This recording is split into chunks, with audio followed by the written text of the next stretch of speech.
afternoon. Welcome to the regular meeting of the New Ulm Planning Commission, New Ulm, Minnesota, Thursday, February 23rd, 2017, 4:30 p.m. First item is introduction of new members. And they are Andy Miller and Liza Kukla. And I think at this point in time, it'd be nice maybe to introduce everybody else to introduce themselves. Jeff Golden.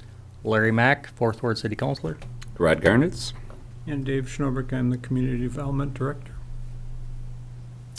Thank you, and thanks for joining us.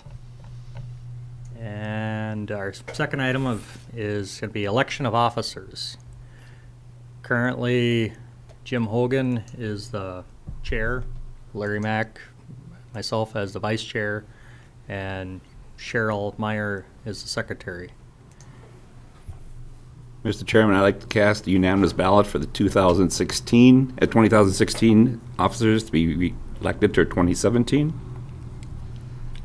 We have a motion. I'd second that. We have a motion and a second, so all in favor say aye. Aye. Aye. Aye. All opposed?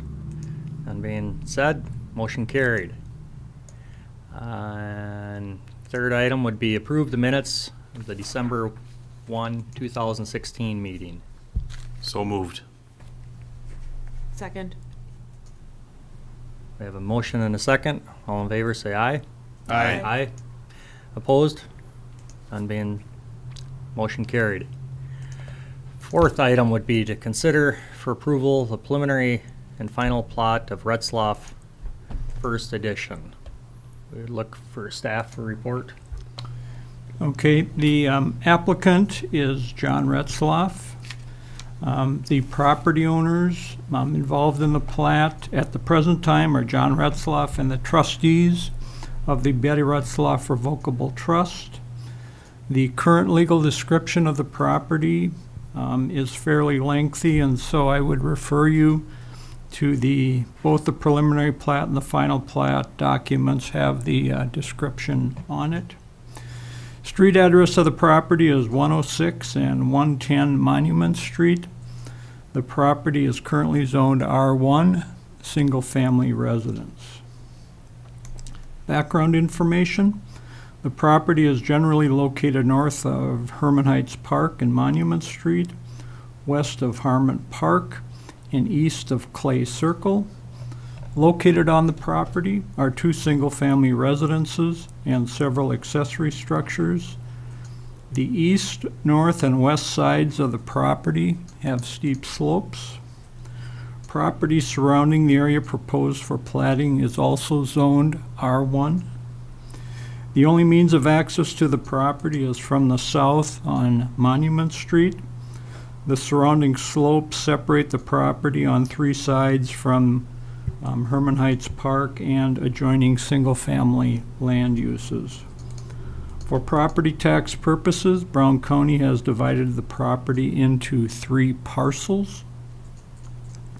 Previously, the Retzlaff family owned all of the parcels, and access to the property was not an issue.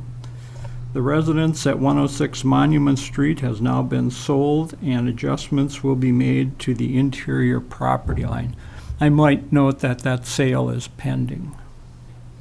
The property will be platted as 2 lots, and the alignment of the interior property line between those 2 parcels will change.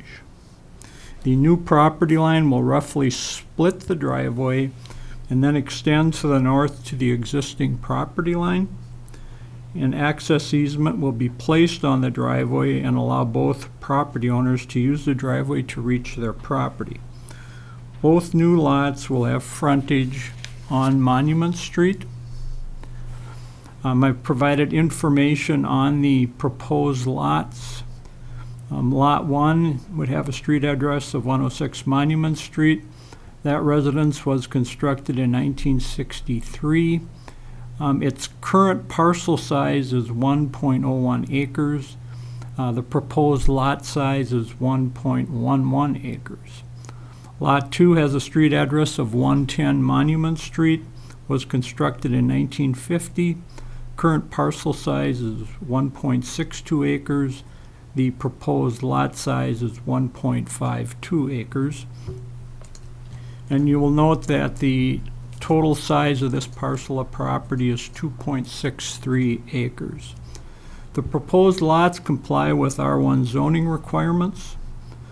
The comprehensive plan designates the property for low-density residential land uses.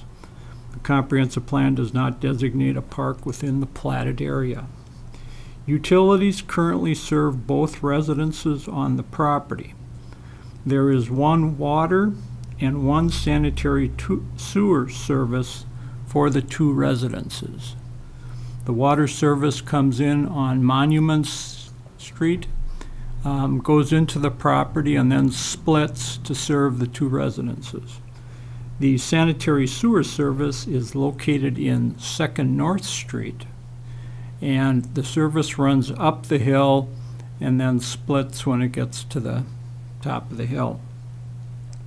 The applicant has requested approval of both the preliminary and final plat at this time. The property at 106 Monument Street, as I indicated, has been sold, and the owner wishes to complete the sale as quickly as possible. In similar situations in the past, the commission has taken this type of action. The staff believes this would be appropriate given the fact that the property is fully developed. The exterior property lines are going to remain the same, and the only change concerns the location of the interior property line. Attachments to the staff report is a copy of the preliminary plat. And the preliminary plat is a document that shows the location of the houses as well as other features of the property. Some of the sheds are located, as well as where the bluff line is. Then we've also attached the final plat. Those items are removed from that particular document, and the final plat is what is ultimately filed with the county recorder's office.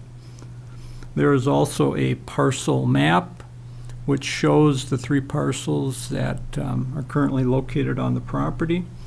There's an aerial photo, and then there are 3 ground level photographs. And the ground level photographs kind of walk you along the new property line that would be established. Staff would recommend approval of the preliminary and final plat subject to the following conditions. Number 1, pay the platting fee of $210. That would be a base fee of $150 and $30 per lot. Number 2, there is no parkland dedication fee since there are no new building lots. Number 3, the owners will provide an electronic file of the plat in an AutoCAD 2000 or newer format. This is a standard requirement. It allows us to take the plat and put it into our mapping system here at City Hall. And then number 4, the owners of the 2 lots will complete, execute, and provide the following documents. 1 is an access easement covering the driveway area. Normally, we would hope to have placed that easement on the plat so you have everything together. State law prohibits us from doing that if it's not already established. So you don't find it currently on the plat, so it has to be a separate document that is signed for that purpose. And then B, an agreement identifying how water and sanitary sewer service repairs and replacement will be addressed. You know, we've got elements of both of those systems that would appear to have common ownership between those 2 parties, so we want to know how they are going to deal with future issues, you know, associated with them if something comes up in future years. That's the conclusion of the staff report. Thank you, Dave. I'd like to open it up for discussion. Anybody have any questions or concerns? I do believe the property owner is in the audience if anybody has any questions in regards, or any questions for staff. I guess one question, do you have those agreements all reached with the potential buyers? It's going to be called out on the sales document, I would assume? Okay. We had to sign an agreement, this is kind of between the two of us, that we were gonna get all figured out, so, yes.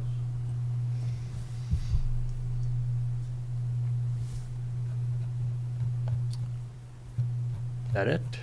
I'll make motion to approve with conditions noted. I'll second that. We have a motion and a second. All in favor, say aye. Aye. Aye. All opposed? None being said, motion carried. Good luck. Item 5 was supposed to be an oral presentation today by the city attorney, Roger Hippert, on duties and responsibilities of the Planning Commission and Board of Zoning Adjustment. Due to a few members being absent, he's going to be rescheduled for a later date. So we will go on to item 6, which will be the status of revisions to the zoning and subdivision regulations. Okay, since our last meeting, well, maybe first of all, for the two new members of the Planning Commission, a long-standing project has been the revision of our zoning and subdivision regulations, and currently we're focusing on the zoning regulations. And we have more or less completed certain segments of those regulations, but are continuing to work on others. And our focus for the past couple months has been on redoing our parking requirements, our landscaping requirements, and our signage requirements. And as time permits, we are continuing with those efforts. I had hoped that we would be a little bit further along than we currently are, but whenever we get time, we are making those efforts. So I'm hopeful within a couple months that we can have one of those documents to you for your review and comment. And I think it'll probably be the parking portion that will be the first one that we'll be able to present to you. Thank you, Dave. Item 7 would be to receive report on city council decisions concerning planning commission matters from the December 2016 through February 2017. For our new members, typically what we do at this time is just give a report on previous planning commission recommendations that were considered by the city council and what was the outcome of that consideration by the council. We will also report on other items that have come before the city council that may be of interest to you, that have maybe some land development impact. So it just gives you maybe some background information that as items show up on future agendas will help you in your consideration of them. So at the December 6th City Council meeting, they unanimously approved the application of Kevin and Deborah Oliva for an amended historic building conditional use permit to allow a dwelling unit on the ground floor of the building at 526 South Minnesota Street. You may remember, as part of that discussion at that meeting, the question came up as to what other kind of use could be made on the ground floor of that building, and would it be possible to have a residential use as well as some type of business use on the first floor, either based upon that this particular request would have allowed it, or that other previous requests would have allowed a split use like that. And it was the city attorney's conclusion that, their application was basically for a residence. And so that's what the city council took under consideration at the meeting, and that's what they approved. If they wanted to split the first floor into two different land uses, one being residential, one being business, they'd have to start over. Now, that being said, it's our understanding that the property has been sold and that the closing is in the next couple of days. So, at that same meeting, the council received a report on the acquisition of future industrial land, And the fact that the city was proceeding with those efforts and would hopefully be able to secure some property for that purpose at sometime in the future. At the December 20th meeting, they approved the final plat of the Zungel addition. That plat has since been filed. At that same meeting, they also approved the 2017 budget, and the budget included a 1% increase in the property tax levy. At the January 3rd, January 17th, there weren't any items that I thought would be of interest to you. At the February 7th meeting, they received a stormwater report that was prepared by Bolton and Mink on drainage options for the future National Guard Armory site, which is located immediately west of the airport and Highway 14.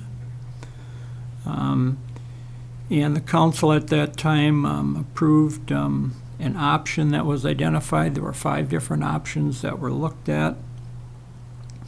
I think of concern to some of the area property owners that farmed in that area was the fact that the drainage would have gone across ag land and into the Thompson Slough, and then would have outletted from there, and that the tile systems in that area just don't have the capacity to absorb urban development and the amount of drainage that you get from urban development.